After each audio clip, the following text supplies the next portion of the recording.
Python में 3 तरह के नंबर्स होते हैं। पिछली क्लास में हमने इंटीजर्स और फ्लोट्स को देख लिया था। आज हम कॉम्प्लेक्स नंबर्स को देखेंगे। कॉम्प्लेक्स नंबर्स वो नंबर्स हैं जिनका एक पार्ट रियल नंबर होता है और दूसरा part imaginary number. Imaginary number वो नंबर्स हैं जिनमें स्क्वायर रूट के नीचे माइनस का साइन आता है। हम इन्हें आयोटा के साथ भी रिप्रेजेंट करते रहे हैं, लेकिन अब हम इन्हें जे के साथ जाहिर करेंगे। 1j का मतलब होगा स्क्वायर रूट -12 और 2j का मतलब होगा 2 स्क्वायर रूट -1। बेसिकली ये j हमारा इमेजिनरी नंबर होगा और ये स्क्वायर रूट -1 के इक्वल होगा। हर वो नंबर जिसमें हमारा ये स्मॉल j इस्तेमाल हो रहा हो वो पाइथन में हमारा एक इमेजिनरी नंबर होगा। मिसाल के तौर पर हम मुख्तलिफ वेरिएबल्स को मुख्तलिफ वैल्यूज असाइन करते हैं। जैसे कि हम x को इक्वल रखते हैं 1 के, इसका मतलब है कि x वेरिएबल में हम जो वैल्यू स्टोर कर रहे हैं वो है 1। इसके बाद हम y वेरिएबल में स्टोर करते हैं -1.9। ये एक फ्लोटिंग पॉइंट नंबर है। फिर इसके बाद हम वेरिएबल z में कोई कॉम्प्लेक्स नंबर सेव करते हैं। जैसे हम लिखते हैं z = 2j। कुछ और तरह से भी हम कॉम्प्लेक्स नंबर्स को लिख सकते हैं। जैसे a वाले वेरिएबल में हम स्टोर करते हैं 4 - 1j। ये जो 4 वाला पार्ट है ये इसका रियल पार्ट है, एक रियल नंबर है, और ये जो 1j वाला पार्ट है ये एक इमेजिनरी नंबर है। जब हम मैथ्स कर रहे हो और उसमें अगर 1j आता हो तो हम उसकी जगह पर सिंपली j लिख सकते हैं, लेकिन पाइथन में हम ये काम नहीं कर सकते। 1j की जगह पर हमने 1j ही लिखना है, उसको अकेला j नहीं लिख सकते वरना एरर आ जाएगा। अब इन 3 नंबर्स के अलावा कुछ एक्सपोनेंशियल नंबर्स भी तो होते हैं जिनमें हम 10 की पावर में कोई नंबर लिखते हैं या फिर साइंटिफिक नोटेशन। वो नंबर्स भी पाइथन में वैलिड है। जैसे कि हम लिख देते हैं b = 1e3। तो ये 1e3 एक एक्सपोनेंशियल नंबर है। e3 का मतलब है 10 की पावर 3। सो 1e3 का मतलब होगा 1 × 10 की पावर 3। इस तरह के जो एक्सपोनेंशियल नंबर्स हैं वो भी पाइथन में हमारे फ्लोटिंग पॉइंट नंबर से कहलाते हैं, चाहे उनके अंदर डेसिमल पॉइंट आ रहा हो चाहे ना आ रहा हो। जैसे अभी हम एक और वेरिएबल को कोई वैल्यू असाइन करते हैं, हम लिखते हैं c = -43.8 e87। तो इसका मतलब है -43.8 × 10 की पावर 87।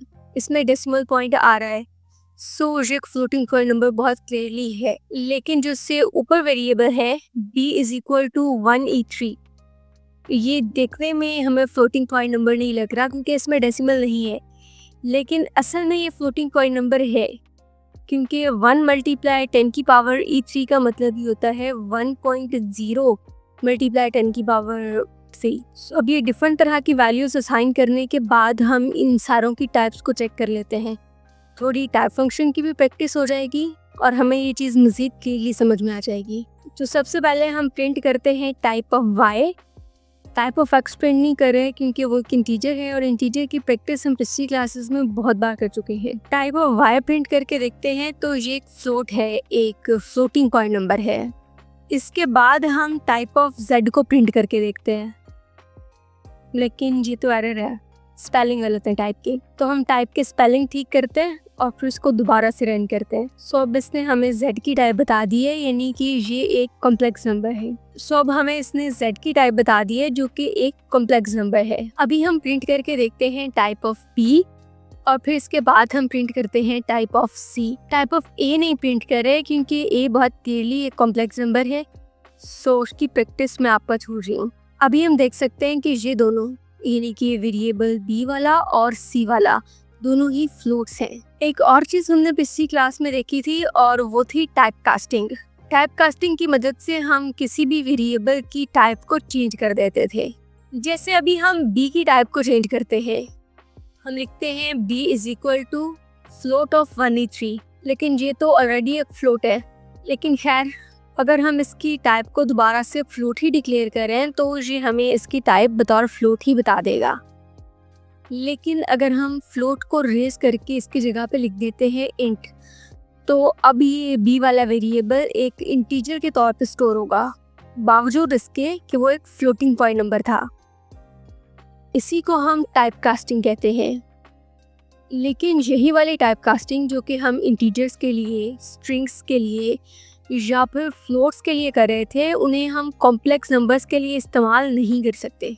अगर कोशिश करेंगे एक कॉम्प्लेक्स नंबर की टाइप को चेंज करने की तो एरर आ जाएगा। तो हम करके देख लेते हैं। हम ए वाले वेरिएबल की टाइप कास्टिंग करते हैं जो कि एक फ्लोट है। हम लिखते हैं a is equal to float of 4-1j, यानी कि 4-1j के इर्द गिर्द ब्रैकेट्स लगाकर हम इसके बाहर लिख देते हैं फ्लोट, यानी कि हम इसकी टाइप कास्टिंग कर रहे हैं। फिर अगर हम इसे रन करके नीचे टर्मिनल में देखते हैं तो ये हमें बता रहा है कि एरर है। So moral of the story is type casting वाला काम हम कॉम्प्लेक्स नंबर्स के साथ नहीं कर सकते। अगर हम इसको रेस कर देते हैं तो हमारा ये एरर भी ख़त्म हो जाएगा। अगर हम कोई रैंडम नंबर प्रिंट कराना चाहें तो पाइथन में कोई रैंडम फंक्शन नहीं होता। हाँ, अलबत्ता पाइथन में रैंडम के नाम से एक मॉड्यूल होता है और हम मॉड्यूल को इस्तेमाल करते हुए रैंडम नंबर्स को प्रिंट करा सकते हैं। लेकिन किसी भी मॉड्यूल को इस्तेमाल करने से पहले हमें उसे पाइथन में इंपोर्ट करना पड़ता है। तो अगर हम रैंडम मॉड्यूल को इंपोर्ट कर लेते हैं तो फिर हम उसे इस्तेमाल करके कोई रैंडम नंबर प्रिंट करवा सकते हैं। किसी भी मॉड्यूल को या किसी भी लाइब्रेरी को पाइथन में इंपोर्ट करने का मेथड सेम है, लेकिन ये दोनों चीज़ें एक दूसरे से डिफरेंट होती हैं। मॉड्यूल बेसिकली एक सिंगल फाइल होती है जिसमें पाइथन का कोई कोड मौजूद होता है, लेकिन लाइब्रेरी में बहुत सारे मॉड्यूल्स मौजूद होते हैं। इसको हम इस तरह से समझ सकते हैं कि मॉड्यूल हमारे एक टूल की तरह है, जैसे कि एक पेचकस की तरह है, लेकिन लाइब्रेरी एक टूल बॉक्स की तरह है जिसमें उस मॉड्यूल समेत, उस पेचकस समेत और भी बहुत सारे टूल्स मौजूद होंगे। सो रैंडम नंबर को प्रिंट कराने के लिए हम पहले रैंडम मॉड्यूल को इंपोर्ट करेंगे। इंपोर्ट कैसे करेंगे? इंपोर्ट करना बहुत आसान है। हमने सिर्फ लिखना है इंपोर्ट और फिर मॉड्यूल का नेम, यानी कि इंपोर्ट रैंडम। इसके बाद भी जब हम कोई मॉड्यूल या फिर कोई लाइब्रेरी इंपोर्ट करना चाहेंगे तो सिर्फ इंपोर्ट लिखेंगे और स्पेस देकर उस मॉड्यूल का या फिर उस लाइब्रेरी का नाम लिख देंगे जिसे हम इंपोर्ट करना चाह रहे होंगे। जैसे ही मॉड्यूल या लाइब्रेरी इंपोर्ट हो जाएगी तो फिर हम उससे काम लेंगे। काम कैसे लेना है? काम लेने के लिए हम सबसे पहले उस फंक्शन का नाम लिखेंगे जिसे हम इस्तेमाल करना चाह रहे हैं। जैसे अभी हम प्रिंट ही करना चाह रहे हैं तो हम पहले लिखेंगे प्रिंट और फिर उसके बाद ब्रैकेट्स लगाकर उस मॉड्यूल का नाम लिखेंगे जिस मॉड्यूल से हमें काम लेना है, जैसे कि प्रिंट ब्रैकेट्स और फिर रैंडम। रैंडम लिखने के बाद हमने एक डॉट लगाना है, फुल स्टॉप लगाना है और फिर उसके बाद उस फंक्शन का काम लिखना है, यानी कि रैंडम रेंज, RANDRANGE। फिर इसके बाद ब्रैकेट्स लगाकर उन ब्रैकेट्स में हमने रेंज लिखनी है जिस रेंज के अंदर हम नंबर प्रिंट कराना चाह रहे हैं, जैसे कि 1 से लेकर 39 तक, 1,39। अब अगर हम इसको रन करेंगे तो ये हमें इनके बीच का कोई रैंडम नंबर दिखा रहा है 29। हम कोई और नंबर भी लिख सकते हैं, जैसे कि हम 1 की बजाय लिख देते हैं 21 और फिर से इसको रन करते हैं तो अब की बारी हमें ये बता रहा है 22। ये कोई सा भी रैंडम नंबर हो सकता है जो इनके दरमियान में हो। आप यही नंबर्स लिखकर जब इसको रन करेंगे तो मे बी ये डिफरेंट नंबर्स दे। ये रेंज कोई सी भी हो सकती है, पॉजिटिव नंबर्स के दरमियान भी हो सकती है और नेगेटिव नंबर्स के दरमियान भी हो सकती है। किसी भी नंबर से स्टार्ट हो सकती है और किसी भी नंबर पे एंड हो सकती है। चलें दोबारा से इसको लिख लेते हैं, कॉपी पेस्ट कर लेते हैं नेक्स्ट लाइन में और अब की बार हम 21 की जगह पे लिख देते हैं 0। तो अब ये 0 से लेकर 39 के बीच का कोई नंबर प्रिंट करके देगा। अब इसने हमें इनके बीच का कोई नंबर 34 दे दिया है, जबकि लाइन 2 में 21 से लेकर 39 के बीच में अब इसने हमें जो नंबर दिया है वो 38 है। -1 से लेकर 39 के बीच में भी नंबर प्रिंट करा सकते हैं और अब की बार इसने प्रिंट किया है 5। दो नेगेटिव नंबर्स के दरमियान में भी हमको नंबर प्रिंट करा सकते हैं, जैसे कि ये है -1 और यहाँ पे मैं लिख देती हूँ माइनस का 39। देखिएगा अभी एक एरर आएगा। क्यों एरर दे रहा है? इसकी वजह ये है कि अभी हमने जो नंबर लिखा हुआ है -1 से लेकर -39 तक, तो ये -1 एक बड़ा नंबर है और -39 छोटा नंबर है। क्योंकि जैसे जैसे माइनस की वैल्यू बढ़ती जाती है असल में वो नंबर 0 से दूर चला जाता है। -1 0 से छोटा होता है, -2 उससे भी छोटा है, -3 फिर बाद में उससे भी छोटा है एंड सो ऑन। इसी वजह से -39 एक छोटा नंबर है जीरो से बहुत दूर है, बहुत पीछे है, उसकी निस्बत -1 एक बड़ा नंबर है। सो रेंज लिखते हुए हमने इस बात का ख्याल रखना है कि हम किस नंबर से किस नंबर तक की रेंज में कोई नंबर प्रिंट कराना चाह रहे हैं। तो हम 0 से लेकर 10 के बीच में तो कोई नंबर प्रिंट करा सकते हैं, लेकिन हम 10 और 0 की रेंज में प्रिंट नहीं करा सकते। पहले हमने लाजमी तौर पर छोटे नंबर से शुरू करना है और बाद में बड़ा नंबर कॉमा के बाद लिखना है। तो जैसे अभी हम -1 की जगह पे लिख देते हैं -41 और फिर उसके बाद -39। तो -41 एक छोटा नंबर है और -39 उसकी निस्बत एक बड़ा नंबर है। तो अब की बार अगर हम इन दोनों की रेंज में कोई नंबर प्रिंट करते हैं तो अब की बार उसने हमें प्रिंट करके दे दिया है -41। अभी हमने एक मॉड्यूल को इंपोर्ट करके उसे इस्तेमाल भी कर लिया। और भी कई मॉड्यूल्स आएंगे, हम उन्हें इंपोर्ट करेंगे और इस्तेमाल करेंगे। हमने पहले पाइथन की स्ट्रिंग्स के बारे में पढ़ा था, यानी कि स्ट्रिंग्स पाइथन के अंदर टेक्स्ट होती हैं जिन्हें हम कोट्स के अंदर लिखते हैं। डबल कोट्स भी इस्तेमाल कर सकते हैं और सिंगल कोट्स भी इस्तेमाल कर सकते हैं, लेकिन आमतौर पर हम ज़्यादातर डबल कोट्स ही यूज़ कर रहे होते हैं। आखिर क्यों? चलिए इसको देखते हैं और ट्रिपल कोट्स वाली स्ट्रिंग्स को भी देखते हैं। जैसे अभी हम लिखते हैं प्रिंट वेलकम। वेलकम हमारी स्ट्रिंग है तो इसे हमने डबल कोट्स के अंदर लिखा है। सिंगल कोट्स में इससे नहीं लिखते कि अगर हमें अपने स्ट्रिंग के अंदर दोबारा से कहीं पर फिर से कोई कोट्स इस्तेमाल करने पड़ जाए तो फिर हम सिंगल कोट्स का इस्तेमाल कर लें। जैसे अभी हम डबल कोट्स में लिखते हैं प्रिंट फंक्शन के अंदर you are watching digital skills, लेकिन मैं ये चाह रही हूँ कि जब ये प्रिंट हो तो डिजिटल स्किल्स के इर्द गिर्द भी कोट्स मौजूद हों। सो अब इस मकसद के लिए मैं डिजिटल स्किल्स के इर्द गिर्द सिंगल कोट्स का इस्तेमाल करूँगी। देन हम जब इसको रन करेंगे तो हम देखेंगे कि you are watching digital skills में डिजिटल स्किल्स के गिर्द सिंगल कोट्स लगे हुए हैं। तो वो इसीलिए था क्योंकि हमने एक स्ट्रिंग के अंदर ये कोट्स इसी तरह से इस्तेमाल किए थे। स्ट्रिंग्स लिखते हुए हम बाज़ों का ट्रिपल कोट्स भी इस्तेमाल करते हैं। फर्स्ट क्लास में हमने ट्रिपल कोट्स इस्तेमाल किए थे डॉक स्ट्रिंग के तौर पर, और फिर इसके बाद हमने ट्रिपल कोट्स इस्तेमाल किए थे मल्टी लाइन कमेंट्स लिखते हुए। लेकिन आज हम ट्रिपल कोट्स का इस्तेमाल करेंगे स्ट्रिंग्स के अंदर, क्योंकि बाज़ दफ़ा हम डबल कोट्स या सिंगल कोट्स की मदद से अपनी स्ट्रिंग लिख ही नहीं पा रहे होते, हमें ट्रिपल कोट्स की ज़रूरत लाजमी पड़ती है। जैसे अभी हम एक वेरिएबल लिखते हैं चैनल और इसमें स्टोर करवाते हैं डिजिटल स्किल्स डबल कोट्स के अंदर, क्योंकि एक स्ट्रिंग है। अगर हम इस चैनल को प्रिंट करते हैं तो इसका नाम हमें स्क्रीन के ऊपर डिजिटल स्किल्स लिखा हुआ दिखाई दे जाएगा। लेकिन अगर हमारी ये जो स्ट्रिंग है वो एक लाइन में ख़त्म नहीं होती, हमारा ये जो टेक्स्ट है या ये जो स्ट्रिंग है वो काफ़ी सारी लाइनों पर मुश्तमिल है, तो फिर हम डबल कोट्स का इस्तेमाल नहीं कर सकते, सिंगल कोट्स भी काम नहीं दे सकते। चलें करके देखते हैं। चैनल के बाद हम एक और वेरिएबल लेके आते हैं, एग्जाम्पल के तौर पर पोइम। पोइम के वेरिएबल को हम जो वैल्यू असाइन करेंगे वो काफ़ी ज़्यादा लाइनों पर मुश्तमिल होगी। कॉपी करते हैं और उसको पेस्ट कर देते हैं।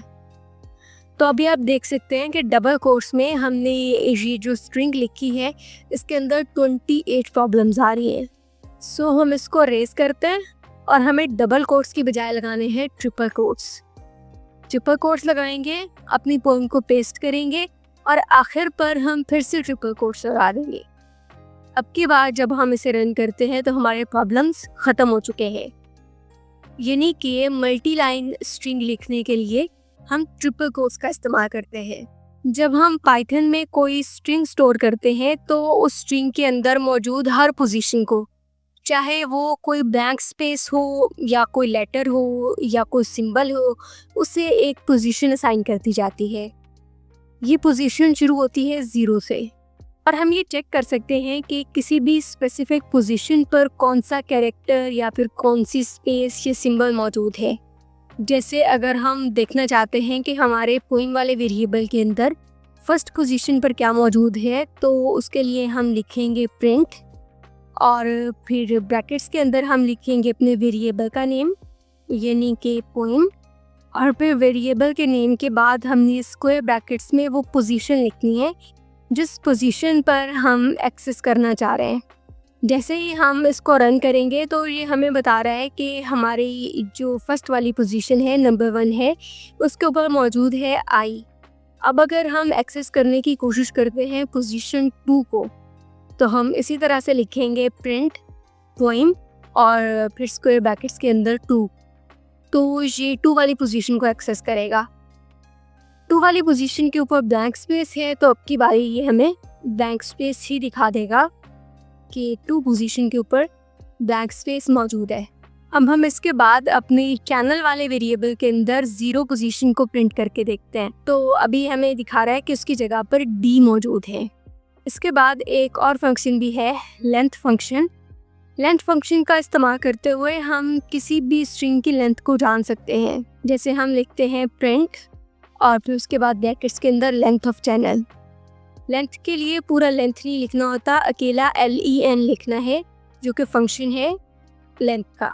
तो अगर हम लिखेंगे प्रिंट लेंथ ऑफ चैनल, तो ये हमें चैनल की लेंथ बता देगा, यानी कि चैनल वाले वेरिएबल में जो वैल्यू स्टोर है उसकी लेंथ क्या है। इसी तरीके से हम लेंथ ऑफ पोएम भी प्रिंट कर सकते हैं, और अगर हम लेंथ ऑफ पोएम प्रिंट करते हैं तो इसकी लेंथ है 212। इसमें ब्लैंक स्पेसेस भी काउंट हो रही है, और पोएम वाले वेरिएबल में शुरू में और आखिर में एक ब्लैंक स्पेस मौजूद है। तो अगर हम इस ब्लैंक स्पेस को रिमूव कर देते हैं और दोबारा से कोड को रन करते हैं, तो हम देख पाएंगे कि अब की बारी हमें ये बता रहा है कि इस पोएम वाले वेरिएबल की जो लेंथ है वो है 210। इसको रिमूव करने का एक और तरीका भी होता है, और वो तरीका भी हम थोड़ा आगे चलकर देखेंगे। फिलहाल ये स्पेस मैं बस मैनुअली ही रिमूव कर रही हूँ। अभी हम देखेंगे स्ट्रिंग की स्लाइसिंग को। स्लाइस करने का मतलब ये है कि पूरी स्ट्रिंग का एक छोटा सा हिस्सा या टुकड़ा प्रिंट कर लेना, उसे काट कर बाहर ले आना। जैसे अभी हमारा ये जो पोएम वाला वेरिएबल है, हम चाह रहे हैं कि हम इस पूरे को प्रिंट ना करें, बल्कि इस पोएम वाले वेरिएबल का एक छोटा सा हिस्सा प्रिंट करें, इसकी स्लाइसिंग करें, इसके सिर्फ एक स्लाइस को प्रिंट कराएं। तो उसके लिए हम लिखेंगे प्रिंट, फिर उसके बाद ब्रैकेट्स, और ब्रैकेट्स में वेरिएबल का नेम, यानी कि जिस वेरिएबल की हम स्लाइसिंग करना चाह रहे हैं। फिर उसके बाद हमने लगानी है स्क्वायर ब्रैकेट्स, और इन स्क्वायर ब्रैकेट्स में पहले तो हम पोजीशन लिखते थे ना, जिस पोजीशन को हम एक्सेस करना चाह रहे होते थे, लेकिन अभी हम 2 पोजीशन लिखेंगे, यानी कि जिस पोजीशन से लेकर जिस पोजीशन तक की हम स्लाइसिंग करना चाह रहे हैं, हम उनके नंबर्स लिखेंगे। लिखने का तरीका ये है कि हम पोजीशंस के बीच में कॉलन का साइन लगाएंगे। जैसे मैंने लिखा ब्रैकेट्स के अंदर 5:10, तो ये हमें पोजीशन 5 से लेकर पोजीशन 10 तक की स्लाइसिंग करके देगा। अभी अगर हम इसको रन करते हैं तो ये हमें प्रिंट करके दे रहा है के स्पेस INS। ये हमारे पोजीशन 5 से लेकर 10 तक के लेटर्स से। चलिए अब थोड़ा डिफरेंट ट्राई करते हैं। हम इसे कहते हैं कि हमें प्रिंट करके दे पोएम वाले वेरिएबल में पोजीशन 7 से लेकर 15 तक। तो अब जब हम इसे रन करते हैं तो हमें ये 7 से लेकर 15 तक की पोजीशन, यानी कि इनसाइड स्पेस और O प्रिंट करके दे रहा है। हम पोजीशन 0 से ऑनवर्ड भी प्रिंट कर सकते हैं, जैसे मैंने लिखा 0 से लेकर 7 तक। तो अब अगर हम इसको रन करते हैं तो हमें बता रहा है कि वहाँ पर है I स्पेस लुक। लेकिन जब हमें 0 से कुछ प्रिंट करना हो, यानी कि स्टार्ट से प्रिंट करना हो, तो हमें स्टार्टिंग पोजीशन देने की ज़रूरत नहीं होती, यानी कि हमें 0 लिखने की ज़रूरत नहीं होती। हम अगर 0 को रेज कर देते हैं और फिर से इसको रन करते हैं तो ये हमें दोबारा से वही I लुक ही दिखा देगा। तो स्टार्टिंग पोजीशन के लिए आप उसे ब्लैंक छोड़ सकते हैं और उसके बाद कॉलन लगाकर जिस पोजीशन तक जाना चाह रहे हैं उसका नंबर लिख देंगे। अब अगर हम स्टार्टिंग से लेकर 71 तक की पोजीशन को प्रिंट करते हैं तो ये हमें शुरू से लेकर पोजीशन 0 से लेकर 71 तक के सारे कैरेक्टर्स एक्सेस करके दे देगा। इसी तरह से हम किसी एक स्पेसिफिक पोजीशन से एंड तक स्लाइसिंग भी कर सकते हैं। जैसे कि हम लिखते हैं 90 कॉलन और आगे खाली छोड़ देते हैं। आखिरी पोजीशन का नंबर भी दे सकते हैं, लेकिन ब्लैंक भी छोड़ सकते हैं, तो हम उसको ब्लैंक छोड़ देते हैं। तो ये 90 से लेकर आखिर तक के जितने भी कैरेक्टर्स हैं उन सबको प्रिंट कर देगा। अच्छा, तो अब ये इंडेक्सिंग या फिर पोजीशनिंग जो है ये सिर्फ पॉजिटिव नहीं होती, ये नेगेटिव भी हो सकती है। और जो नेगेटिव इंडेक्सिंग है वो स्टार्ट होती है आखिर से, और ये स्टार्ट होती है -1 से।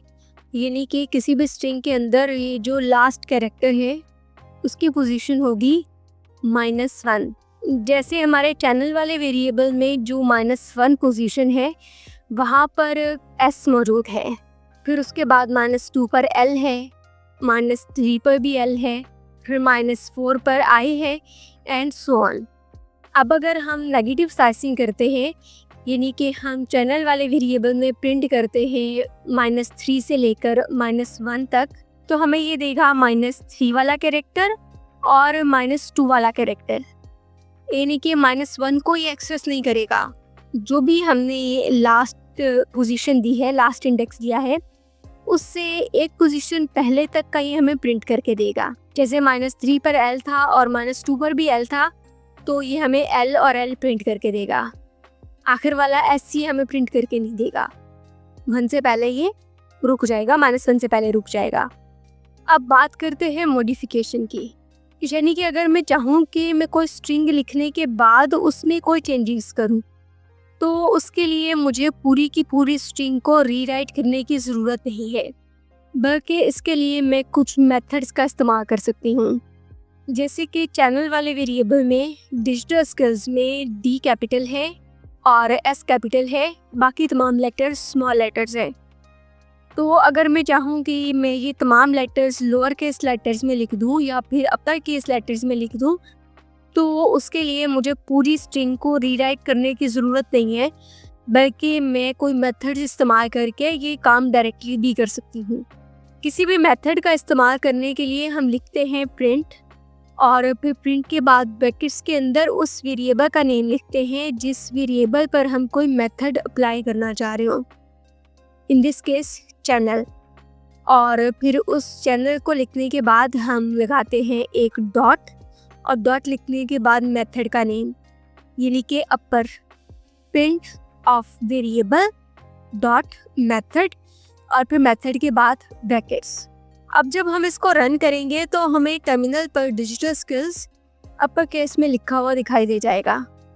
इस चैनल वाले वेरिएबल में तो एक छोटी सी स्ट्रिंग थी। अब यही काम हम अपनी बड़ी स्ट्रिंग यानी कि पोइम वाले वेरिएबल के साथ भी कर सकते हैं। यानी कि हम लिखते हैं प्रिंट, फिर ब्रैकेट्स में पोइम, फिर डॉट अपर और आगे फिर से ब्रैकेट्स। अब अगर हम इसको रन करते हैं तो हमारा ये पूरा पोइम वाला वेरिएबल अपर केस लेटर में प्रिंट हो जाएगा। अपर मेथड के अलावा हम लोअर मेथड का इस्तेमाल भी कर सकते हैं, और उसके लिए हम जब लिखेंगे दोबारा से स्टेटमेंट लिखेंगे तो इसमें हम अपर की जगह पे लोअर लिख देंगे, यानी कि हम लोअर मेथड का इस्तेमाल कर रहे हैं पोइम वाले वेरिएबल पर, तो हमें ये पूरा पोइम वाला वेरिएबल लोअर केस लेटर्स में कन्वर्ट होकर मिल जाएगा। ज़्यादा थोड़ी देर पहले पोइम वाले वेरिएबल में ब्लैंक स्पेसेस थी, एक शुरू में थी और एक आखिर में थी, और उसको रिमूव करने के लिए मैंने मैनुअली ही उसे रिमूव किया था। लेकिन ऐसे वाइट स्पेसेस को रिमूव करने के लिए हम एक मेथड का इस्तेमाल भी कर सकते हैं। तो इसके लिए पोइम वाले वेरिएबल में मैं शुरू में और आखिर में काफ़ी सारे स्पेसेस लगा लेती हूँ, और फिर इनको रिमूव करने के लिए हम मेथड इस्तेमाल करते हैं स्ट्रिप मेथड। तो इसके लिए हम लिखेंगे प्रिंट और फिर पोइम और आगे डॉट लगाकर स्ट्रिप और फिर से ब्रैकेट्स लगा देते हैं। फिर अगर हम इसको रन करते हैं तो ये तमाम स्पेसेस जो कि शुरू में और आखिर में मौजूद थी ये रिमूव हो जाएंगी। एक और मेथड है रिप्लेस मेथड। रिप्लेस मेथड का इस्तेमाल करते हुए हम अपने वेरिएबल में अपनी स्ट्रिंग के अंदर जो भी कोई एक लेटर या एक से ज़्यादा लेटर या फिर वर्ड्स, उनको हम किसी और लेटर या वर्ड्स के साथ रिप्लेस कर सकते हैं। फॉर एग्ज़ाम्पल, मैं अपने चैनल वाले वेरिएबल में s को रिप्लेस करना चाहूँगी Z के साथ। इसके लिए मैं लिखूँगी प्रिंट, फिर लिखूँगी वेरिएबल का नेम यानी कि चैनल, और फिर डॉट रिप्लेस, क्योंकि हम रिप्लेस मेथड का इस्तेमाल करने वाले हैं। और ब्रैकेट्स के अंदर मैंने डबल कोट्स के अंदर वो लेटर लिखना है जिसे रिप्लेस करना चाह रही हूँ, यानी कि s, और फिर कॉमा लगाकर दोबारा से डबल कोट्स के अंदर वो लेटर या लेटर्स लिखने हैं जिनके साथ मैं इसे रिप्लेस करना चाह रही हूँ, यानी कि डबल जेड। तो पहले मैंने एस लिखा, फिर कॉमा लगा के डबल जेड लिखा, यानी कि एस को रिप्लेस कर दिया जाएगा डबल जेड के साथ। एस भी और डबल जेड भी दोनों को हमने कोट्स के अंदर लिखना है। फिर जब हम इसको रन करेंगे तो हमें स्क्रीन के ऊपर डिजिटल स्किल्स में एस की जगह पर डबल जेड लिखा हुआ दिखाई दे रहा है। देन अगेन हमें अपनी किसी बहुत बड़ी स्ट्रिंग के अंदर किसी एक चीज़ को किसी दूसरी चीज़ के साथ रिप्लेस करना है, तो हमें एक एक जगह पर जाकर रिप्लेस करने की ज़रूरत नहीं है। हम उसे मेथड का इस्तेमाल करते हुए, रिप्लेस मेथड का इस्तेमाल करते हुए रिप्लेस कर सकते हैं। जैसे प्रैक्टिस के तौर पर आप पोइम वाले वेरिएबल में ओ को यू के साथ रिप्लेस करके देखें। अब हम देखते हैं स्प्लिट मेथड को। स्प्लिट मेथड को इस्तेमाल करने के लिए हम कोई भी स्ट्रिंग ले लेते हैं और उस स्ट्रिंग में कोई सेपरेटर ले लेते हैं या लगा लेते हैं, और फिर उस सेपरेटर की मदद से हम उस पूरी स्ट्रिंग को मुख्तलिफ आइटम्स की लिस्ट में बदल लेते हैं। पाइथन में जो लिस्ट होती है उसको हम स्क्वायर ब्रैकेट्स में लिखते हैं और उसमें हर एक चीज़ के नाम के बाद या एक से ज़्यादा चीज़ों के नाम के बाद कॉमा आ जाता है और फिर आगे एक नया नाम होता है। इसको लिस्ट कहते हैं। डिटेल में हम इसे मे बी नेक्स्ट क्लास में देखेंगे। फ़िलहाल हम इसको सिर्फ मेथड को देखना चाह रहे हैं, जो कि हमारा है स्प्लिट मेथड, जो कि हमारी एक स्ट्रिंग को मुख्तलिफ आइटम्स की लिस्ट में बदल सकता है। फॉर एग्ज़ाम्पल मैं डिजिटल स्किल्स में कुछ सेपरेटर लगा देती हूँ, जैसे कि डॉट। तो अब ये डॉट पर मैं इसको स्प्लिट करना चाहूँगी, तो फिर इसको स्प्लिट करने के लिए हम क्या करेंगे कि हम लिखेंगे प्रिंट, फिर वेरिएबल का नेम यानी कि चैनल, और चैनल के बाद हम डॉट लगाकर मेथड का नेम लिख देंगे यानी कि स्प्लिट। देन ब्रैकेट्स में डबल कोट्स के अंदर हम उस सेपरेटर लिखेंगे जिस सेपरेटर की बुनियाद पर हम इनको लिस्ट में चेंज करना चाह रहे हैं, जैसे कि डॉट। जैसे ही हम इसको रन करते हैं तो हम देख सकते हैं कि इसने डिजिटल और स्किल्स को अलग-अलग कर दिया है। दोनों के गिर्द कोट्स मौजूद हैं और फिर एक कॉमा मौजूद है इन दोनों के दरमियान में, जिनको सेपरेट कर रहे हैं, और इर्द गिर्द आप स्क्वायर ब्रैकेट्स देख रहे हैं। अब यही चीज़ अगर हम पोइम वाले वेरिएबल में करके देखते हैं, यानी कि हम लिखते हैं पोइम डॉट स्प्लिट और सेपरेटर अगेन हम डॉट को ही रख रहे हैं क्योंकि कुछ जगहों पर डॉट लगे हुए हैं।